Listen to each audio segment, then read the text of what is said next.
Seguimos caminando con el libro de la carta del apóstol Santiago, el menor, donde Santiago en sus palabras a veces parece árido, su pedagogía es fuerte, pero no es así. Lo único que Santiago utiliza el lenguaje drástico de los judíos. Y en esta lectura que hemos proclamado en este día tenemos unas realidades que nos tienen que interpelar interiormente. Cuando Él nos dice: bienaventurado el hombre que aguanta la prueba, porque si sale airoso recibirá la corona de vida que el Señor prometió a los que lo aman. Estas palabras tienen que quedar grabadas en nuestro corazón. Aguantar la prueba en esta vida.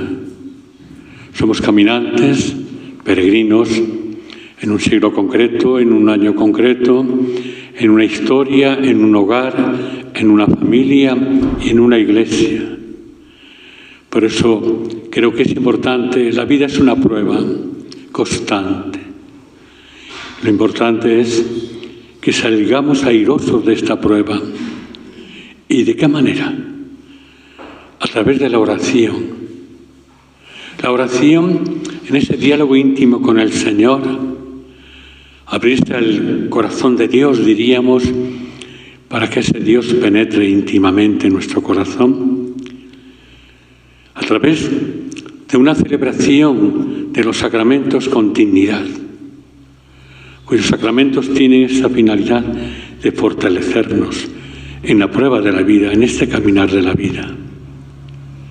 Como aquel sacramento fortaleció a los discípulos de Emaús en el camino de sus dudas y vida para poder compartir la cena con aquel viandante desconocido que era el Señor.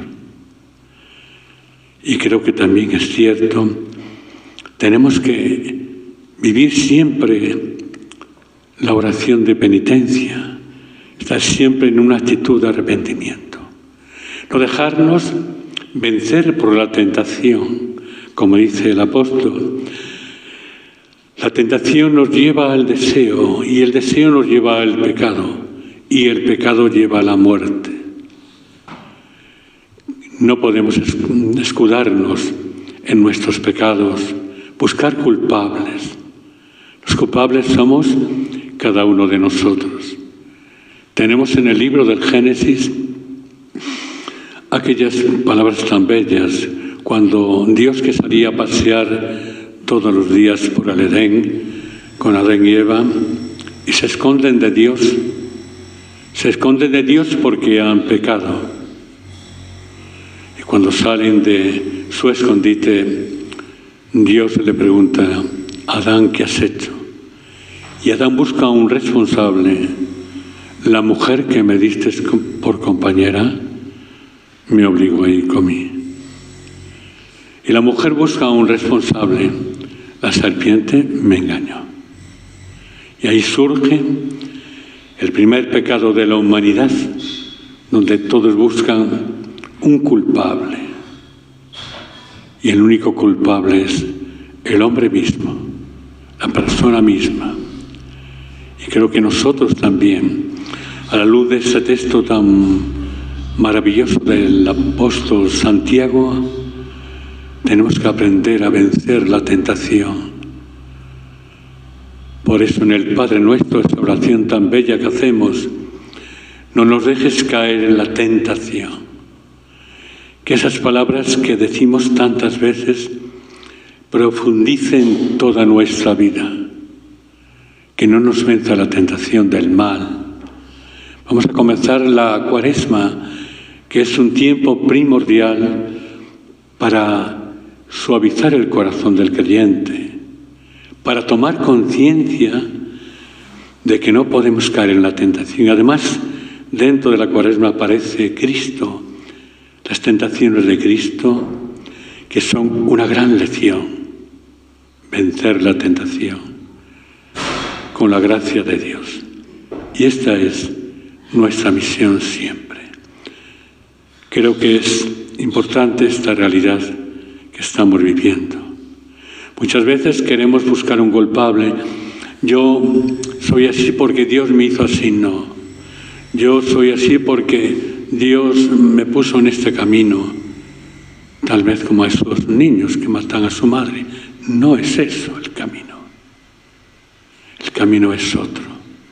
Es dejarse vencer por la codicia, y la codicia llevará al pecado, y el pecado lleva a la muerte. Cuando recibimos el sacramento de la penitencia, tiene que ser un sacramento celebrado con seriedad, planteado con seriedad en la retama de nuestra vida. Como el hijo pródigo en la retama de su vida, y bajo un árbol, tomó conciencia de la tentación que había dominado, la codicia, y había caído en el pecado. Pero estaba a tiempo, porque sabía que su padre le amaba. Nosotros también estamos a tiempo porque sabemos que Dios nos ama.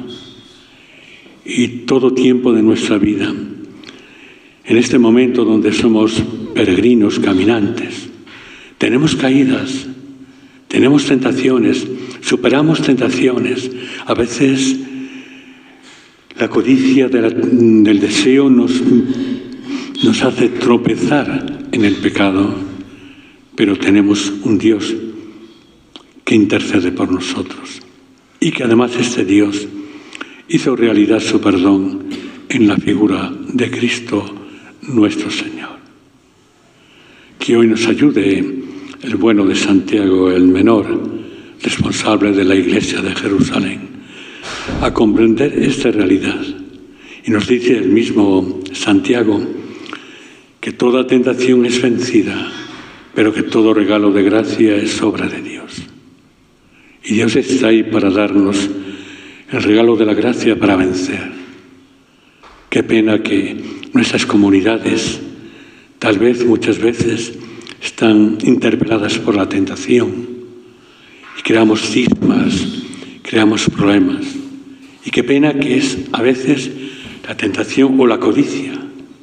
Lleva la codicia que utilicemos a la Virgen nuestra Madre como un pequeño icono que va y viene. O utilicemos un sentido de iglesia que no es la iglesia que Cristo quiso fundar. O que utilicemos nuestra teoría sobre la iglesia, los santos. No, hermanos. No olvidéis que en Cuaresma asistiremos con toda reverencia a las tentaciones de Cristo para aprender a dominar la tentación, para que la tentación no nos esclavice en la codicia y la codicia nos lleve al pecado. Cuando muchas veces hoy día en estos medios modernos, YouTube y todo esto, sin querer se te meten por los ojos y ves que todo el mundo habla de tantas cosas, que si el demonio, que si esto de tal, que si estas videntes, que es todo esto. Pero qué poca gente habla del Evangelio de Cristo. Qué poca gente habla de Cristo como revelación de Dios. Si buscamos revolver el cotorro porque está en aras todo la codicia, tal vez del prestigio personal o tal vez del bolsillo personal. No necesitamos que nos hablen del demonio, ni libros tampoco. El demonio lo llevamos en el Edén de nuestra vida, en este momento. El demonio es una realidad más, diríamos que camina junto a nosotros, pero nosotros estamos guiados por el ángel de Dios. Estamos guiados por la fuerza del Espíritu Santo que nos hace superar la compañía tal vez del demonio. No os dejéis nunca dominar por el demonio, que embadurnéis el manto de la Virgen y que embadurnemos lo más sagrado de la Iglesia, que es el sacramento de la Eucaristía, que es el sacramento del amor. Y el Evangelio que hemos proclamado, que de San Marcos, es un Evangelio donde nos habla de una realidad que a veces nos pasa. Los discípulos no entendían, tenían ojos pero no veían, tenían oídos pero no entendían.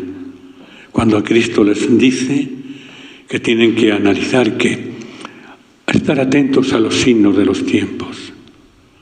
Aquellos milagros de la multiplicación y de los panes no son capaces de entenderlos. Y esto nos dice el Señor a través del evangelista San Marcos, que sepamos leer los signos de los tiempos. No necesitamos que ningún oportunista, ningún parlanchín barato nos venga a decir esto o lo otro. Está Cristo aquí, que nos lo dice a través de su palabra. En día y la hora nadie lo sabe. Estad preparados. Entonces, no hace falta especular más. No hace falta vender celuloide más, sino solamente abrazar la palabra de Dios y dejar que la palabra de Dios nos guíe, nos abra los oídos para escuchar a este Dios que nos habla y nos abra los ojos para ver el mundo de hoy. Solamente con ver el mundo de hoy todos sabemos dónde está el demonio, dónde está el pecado, dónde está el mal. No busquemos más. Abramos los ojos para contemplar este mundo empecatado, lejos de la verdad de Dios. Este mundo que ha dado la espalda a Dios, y que este mundo que está salpicado de la lepra, como decíamos el otro día, el domingo, la lepra de la corrupción, desde un nivel cismático tal vez de la Iglesia, desde un nivel cismático de estos grupos que se forman en torno a la buena madre, que solamente busca mirarnos con amor y solamente busca que estemos en silencio.